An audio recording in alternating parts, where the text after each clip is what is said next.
नमस्कार। सार्थक संदेश कार्यक्रम में आज आप सभी का बहुत बहुत स्वागत है। जैसा कि आप जानते हैं कि सार्थक संदेश कार्यक्रम के माध्यम से हम आपको समय समय पर लाभकारी जानकारियां देते रहते हैं।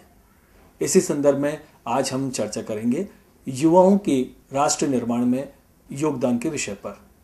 जैसा कि आप सभी जानते हैं कि किसी भी समाज, किसी भी देश और किसी भी स्थान को सबसे ऊपर उठाने के लिए युवाओं का योगदान बहुत ही महत्वपूर्ण माना जाता है। युवा क्योंकि देश की शक्ति होता है। युवा के कंधों पर देश के निर्माण की वो सारी जिम्मेदारियां होती हैं जिससे कि एक नए समाज का निर्माण होता है।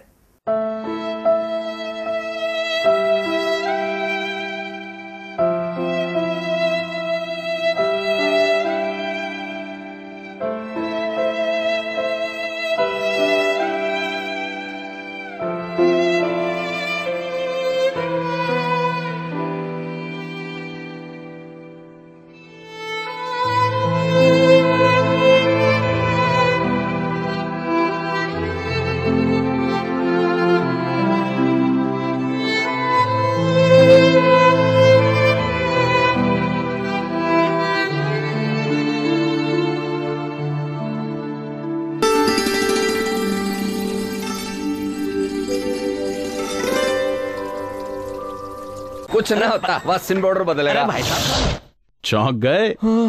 नींबू और चंदन की खुशबू वाला टाइड नेचुरल सिर्फ 10 रुपए में। एक बार देखे तो देखो, इसकी सफाई तो देखो, अरे मिसेस के मुलायम हाथों को देखो। 10 रुपए वाला हरा टाइड नेचुरल, छोटा दाम बड़ी खुशी। क्या मैं करीना जैसी बन सकती हूँ? हाँ, पर ये डैंड्रफ? सिर्फ 1.5 रुपए के हर वॉश में हेड एंड शोल्डर्स से बाल रही डैंड्रफ फ्री हमेशा। वाओ! हेड एंड शोल्डर्स, दाम कम पर रूसी से छुटकारा हरदम।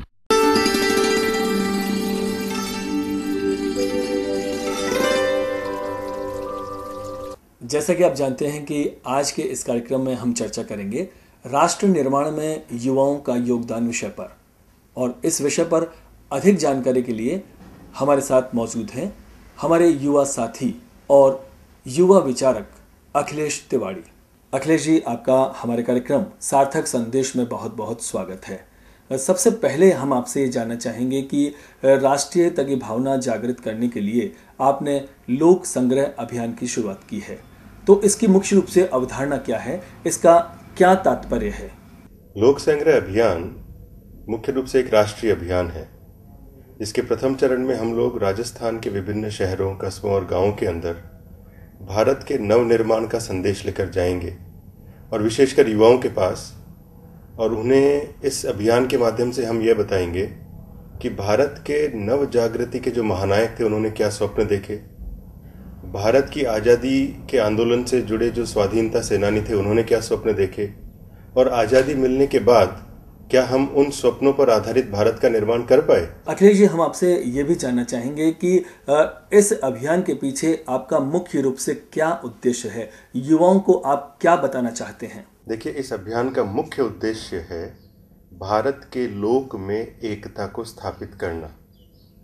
आज अगर आप चारों तरफ दृष्टि दौड़ा कर देखें तो आपको ये ध्यान में आएगा और अनुभव में भी आएगा कि चाहे क्षेत्र के आधार पर, चाहे जाति के आधार पर, चाहे संप्रदाय के आधार पर, चाहे वर्ग के आधार पर, हम इतने बटे हुए हैं कि भारत में लोक संग्रह की जगह, लोक को एक रखने की जगह लोक संघर्ष का वातावरण निर्मित हो गया है। वो लोक संघर्ष का वातावरण हटे और लोक की एकता, एकात्मता, लोक संग्रह का वातावरण बने। इस वातावरण को बनाने के लिए ये अभियान हम लोग कर रहे हैं, ये इसका मुख्य उद्देश्य है। अखिलेश जी, हम आपसे ये भी जानना चाहेंगे कि वर्तमान में जो सामाजिक और राजनीतिक परिप्रेक्ष्य है, इसमें मुख्य रूप से इसकी क्या सार्थकता है? हमारी जो वर्तमान राजनीतिक व्यवस्था है, अगर उसको एक उदाहरण के रूप में लें तो वो व्यवस्था ऐसी व्यवस्था नहीं है कि हमारा जो वैविध्यपूर्ण समाज है उसको वो एक साथ लाकर बैठाने की व्यवस्था हो या उसमें प्रेम, स्नेह, समरसता स्थापित करने की व्यवस्था हो। ऐसा नहीं है। हमारी जो वर्तमान राजनीतिक व्यवस्था है वो इस प्रकार की व्यवस्था है जो कि हमारे समाज में, हमारे विभिन्न धर्मों में, हमारी विभिन्न जातियों में, विभिन्न वर्गों में हमसे निरंतर वैमनस्यता और भेदभाव की साधना करवाती है। कभी लोकसभा चुनाव, फिर विधानसभा चुनाव, फिर नगरपालिका नगर निगमों के चुनाव। तो ये जो वर्तमान राजनीतिक व्यवस्था है वो हमसे जाने अनजाने में वैमनस्यता की साधना करवाती है, हमारे मन में भेदभाव को पुष्ट करती है। जबकि भारत की राजनीतिक व्यवस्था तो ऐसी होनी चाहिए थी जो कि हमारे इस वैविध्यपूर्ण समाज को एकता के सूत्र में बांधती। वो व्यवस्था लोक संग्रह की अवधारणा के आधार पर बन सकती है। हमारी जो वर्तमान व्यवस्था है ये लोक संघर्ष की अवधारणा के आधार पर है। इसका कारण है कि ये जो लोक संघर्ष की अवधारणा है ये ब्रिटेन की फूट डालो और राज करो की नीति पर आधारित है, और हमने अंधाधुंध ब्रिटेन की वेस्टमिंस्टर पॉलिसी को, वेस्टमिंस्टर सिस्टम को अपना लिया। ये जो मेजोरिटेरियन सिस्टम है इलेक्शन का, इसमें 15 से 20% मत प्राप्त किया हुआ व्यक्ति 5 वर्ष तक शेष 80% व्यक्तियों पर भी शासन करता है। अर्थात 100% लोगों पर शासन उस व्यक्ति का जो कि केवल 15 से 20% मत प्राप्त किए हुए है। लेकिन मैं ये कहना चाहता हूं कि विश्व में लोकतंत्र की शासन प्रणालियां अनेकों प्रकार की हैं, प्रथम, और द्वितीय, हमें उन सभी शासन प्रणालियों का अध्ययन करना चाहिए, और तीसरा, उन सब का अच्छे से अध्ययन करने के पश्चात हमारे समाज, हमारी संस्कृति और हमारी संस्कृति के उच्चतम आदर्शों के आधार पर उनकी पालना के लिए हमें अपनी एक नई व्यवस्था बनानी चाहिए। लोक संग्रह अभियान के माध्यम से जो हमारे देश का, हमारे समाज का जो युवा है, क्योंकि कहते हैं कि युवाओं के कंधों पर पूरे समाज का और पूरे देश का जो भविष्य है वो टिका रहता है, तो आप हमारे उन युवाओं को क्या आह्वान करना चाहेंगे, क्या कहना चाहेंगे? इस राष्ट्र के भविष्य को संवारने की जिम्मेदारी इस राष्ट्र के युवा की है, क्योंकि इस राष्ट्र के युवा का भविष्य इस राष्ट्र के भविष्य से जुड़ा हुआ है। तो समाज या राजनीतिक इन जीवनों में घटने वाली छोटी से छोटी घटना हो या बड़े से बड़े आंदोलन हो, उन सभी में युवाओं को अपना योगदान तो आगे बढ़ चढ़कर देना ही होगा, और देना ही पड़ेगा, और देना ही चाहिए।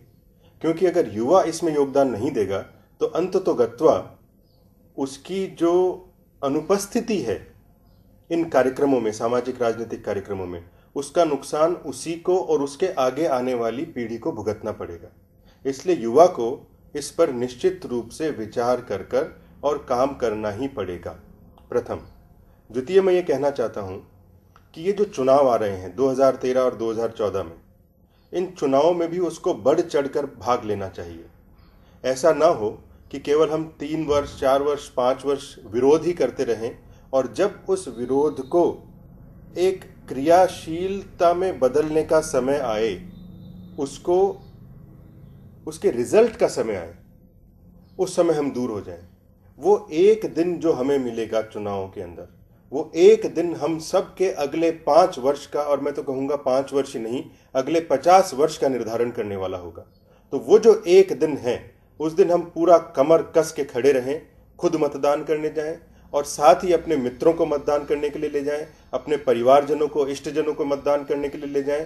किसी भी राजनीतिक पार्टी के हम सदस्य हों, किसी भी राजनीतिक संस्था के साथ हम जुड़े हुए हों, सामाजिक संस्था के साथ हम जुड़े हुए हों, हम सभी को प्रेरित करें। तो मेरा जो आह्वान है भारत के युवकों से वो ये है कि वो भारत की आज़ादी के आंदोलन के इतिहास को पढ़े और उसमें अपने आप को साराबोर करे, और दूसरा, भारत के नव जागरण के जो महानायक थे उनके विचारों से स्वयं को पुष्ट करे। ये 2 काम अगर वो कर लेगा तो मैं मानता हूं कि वो भारत की वर्तमान व्यवस्था को बदलने में सफल होगा, और साथ ही साथ एक ऐसे नए और दिव्य भारत का निर्माण कर पाने में भी सफल होगा जो कि हमारे इन आज़ादी के मतवालों और हमारे नव जागरण के अग्रदूतों के स्वप्न थे। और अखिलेश जी, चलते चलते हमारे सार्थक संदेश कार्यक्रम के माध्यम से राजस्थान के युवाओं को आप क्या संदेश देना चाहेंगे? इस कार्यक्रम सार्थक संदेश के माध्यम से मैं जो संदेश देना चाहूँगा वो ये है कि वो अपने जीवन में चाहे सामाजिक, चाहे राजनीतिक, चाहे आर्थिक निर्णय जो भी लेते हैं वो इस प्रकार के लें कि उनसे न केवल उनका सामाजिक, राजनीतिक और आर्थिक उत्थान हो, बल्कि उनका जो ये मानव जीवन मिला हुआ है ये भी सार्थक हो। मानव जीवन की सार्थकता हमारा सबसे बड़ा लक्ष्य होना चाहिए। तो जो भी काम हम कर रहे हैं उस काम में क्या ये काम मेरे मानव के रूप में जन्म लिए हुए को सार्थक करेगा, ऐसा प्रश्न उसके केंद्र में रहे, तो निश्चित ही मैं मानता हूं कि सब पाएंगे कि उत्तरोत्तर जीवन में सार्थकता की वृद्धि होती रहेगी।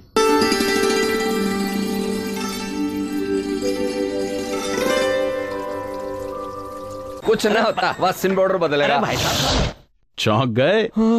नींबू और चंदन की खुशबू वाला टाइड नेचुरल्स सिर्फ 10 रुपए में। एक बार देखे तो देखो, इसकी सफाई तो देखो, अरे मिसेस के मुलायम हाथों को देखो।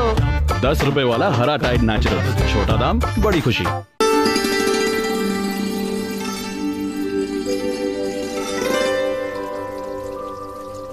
तो आज आपने जाना राष्ट्र निर्माण में युवाओं के योगदान विषय पर, और इस विषय पर अधिक जानकारी के लिए हमें लिखें या हमें फोन करें।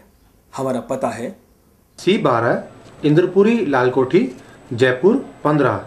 हमारा दूरभाष नंबर है 0141 401 4652। और अब घड़ी कर रही है इशारा, हमें इजाजत दीजिए। अगले अंक में एक बार फिर आपसे एक नए विषय के साथ चर्चा करेंगे। तब तक के लिए धन्यवाद।